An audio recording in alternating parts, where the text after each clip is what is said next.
যখন আপনি বাসে বসে থাকেন, তখন আপনি আরামে বসে থাকেন। কিন্তু আপনি জানেন না যে বাস কে চালাচ্ছে। সে কি ভালোভাবে বাস চালাতে পারে কিনা? যখন আপনি প্লেনে বসে থাকেন, তখনও আপনি আরামে বসে থাকেন। কিন্তু আপনি জানেন না যে প্লেনটি কে চালাচ্ছে। যখন আপনি কোনো জাহাজে করে ভ্রমণ করেন, তখনও আপনি আরামে ভ্রমণ করেন। সুন্দর ভ্রমণের মজা নেন। কিন্তু আপনি জানেন না যে জাহাজের ক্যাপ্টেন কে। কিছু না জেনেও আপনি আরাম করছেন সব জায়গায়।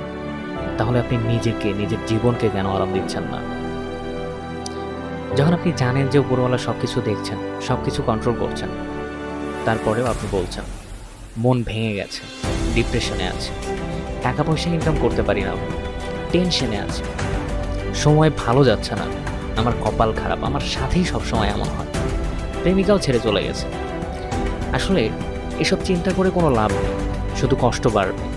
অযথা নিজের কষ্ট না বাড়িয়ে নিজেকে সময় দিন, রিল্যাক্স করুন, সময় সব কিছু ঠিক করে দেবে।